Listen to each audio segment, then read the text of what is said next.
Welcome to all Biology Blocks with Anita. Here I'm coming with a new topic that is rare blood group जिसे हम generally golden blood group कहते हैं because it is present rarely.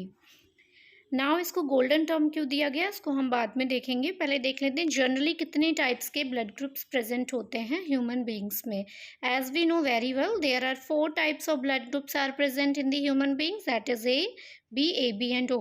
अब इनका नाम AB, ABO क्यों पड़ा? एक वैज्ञानिक थे, साइंटिस्ट थे जिनका नाम था कार्ल लैंडस्टीनर. इन्होंने इसकी डिस्कवरी की थी. इन्होंने देखा कि आरबीसी की सरफेस पे कुछ प्रोटीन प्रेजेंट है. उस प्रोटीन को नाम दिया इन्होंने एंटीजन. इन्होंने देखा कि अलग अलग पर्सन में अलग अलग टाइप्स के एंटीजन्स प्रेजेंट है. जिसके पास ए ब्लड ग्रुप था उसके पास ए एंटीजन प्रेजेंट था, जिसका बी ब्लड ग्रुप था उसके पास बी एंटीजन प्रेजेंट था, जिसके पास ए बी ब्लड ग्रुप था उसके पास दोनों ही एंटीजन प्रेजेंट थे, और जिसका ओ ब्लड ग्रुप था उसके पास कोई भी एंटीजन प्रेजेंट नहीं थे. इसी के बेसिस पे इन्होंने नाम दिया A B and O. As you seen in the picture, यहाँ पे पिक्चर शो की गई है एंटीजन्स के लिए. येलो के लिए ए और ब्लू के लिए बी.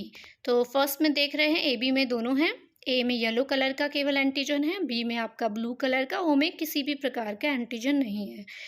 यहाँ पर 2 टाइप्स के ब्लड ग्रुप्स शो किए गए हैं, एक पॉजिटिव एक नेगेटिव. तो इसी के बेसिस पे हम देखते हैं पॉजिटिव और नेगेटिव ब्लड ग्रुप्स क्यों होते हैं. इसके पीछे भी एक स्टोरी थी. एक बार कार्ल लैंडस्टीनर और उनके फ्रेंड कहीं घूमने जा रहे थे, तो उन्होंने रास्ते में देखा कि कुछ लोग डेड बॉडीज़ ले जा रहे हैं और आपस में बात कर रहे थे कि यंग बंदा था, इतनी जल्दी इसकी डेथ हो गई. तो उन्होंने रीज़न पूछा कि ये बंदा कैसे एक्सपायर हुआ. तो उन्होंने बताया कि इसको ब्लड की कमी हो गई थी और इस पर ब्लड चढ़ाया गया था, और ब्लड चढ़ाने के कुछ घंटे बाद इसका ब्लड क्लॉट हो गया जिससे इसकी डेथ हो गई. फिर कार्ल लैंडस्टीनर ये सोचते सोचते घर आए. फिर उन्होंने सोचा आखिर ब्लड ग्रुप चढ़ाने से किसी की मृत्यु कैसे हो सकती है. उन्होंने बहुत सोचा, दिन रात यही सोचा करते थे. फिर उनकी वाइफ आई, उन्होंने बोला कि आप दिन रात एक ही चीज़ क्यों सोच रहे हैं.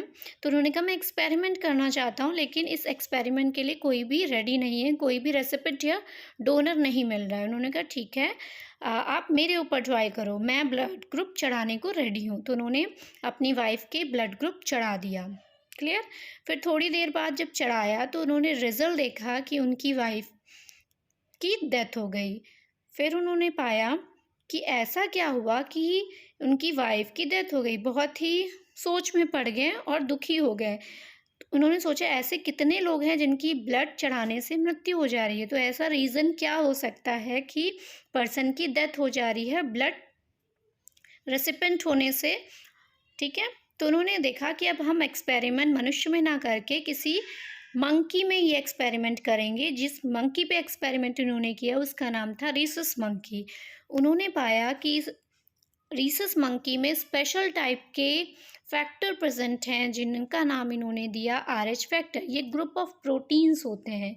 इसी के बेसिस पे ब्लड ग्रुप को कैटेगराइज किया गया कि ब्लड ग्रुप पॉजिटिव होगा या नेगेटिव होगा. जिस पर्सन में RH फैक्टर, उस RH ग्रुप ऑफ फैक्टर में एक पर्टिकुलर फैक्टर था D factor. RH D factor present होगा, उस पर्सन का ब्लड ग्रुप पॉजिटिव होगा, और जिसके अंदर RH D फैक्टर एब्सेंट होगा उसको कहा जाएगा RH negative type of blood group. Clear to all. इसी को हम एक छोटी सी पिक्चर्स यहाँ पे दिखा रहे हैं, उसके बेसिस पे आप लोग देख लो. यहाँ पे आपको ब्लैक कलर से शो किया गया है RH फैक्टर. पॉजिटिव में RH फैक्टर प्रेजेंट है, AB पॉजिटिव में A positive, B positive, O positive में, जबकि नेगेटिव में RH फैक्टर एब्सेंट है. वो कोई भी नेगेटिव ब्लड ग्रुप कोई सा भी हो चाहे. Clear. I think it is clear to all. Now question arise होता है कि अब ये RH नल ब्लड ग्रुप या गोल्डन ब्लड ग्रुप क्यों होता है. इसे नाम इसलिए दिया गया क्योंकि इसमें RH फैक्टर टोटली एब्सेंट होता है, ना ही D फैक्टर, बल्कि group of 61 proteins are absent. ठीक है. रेयरली प्रेजेंट होता है. रेयरली ग्लोबली देखें तो ये 43% में देखा गया है. I think now it's clear to all. आज के लिए बस इतना ही. Thank you.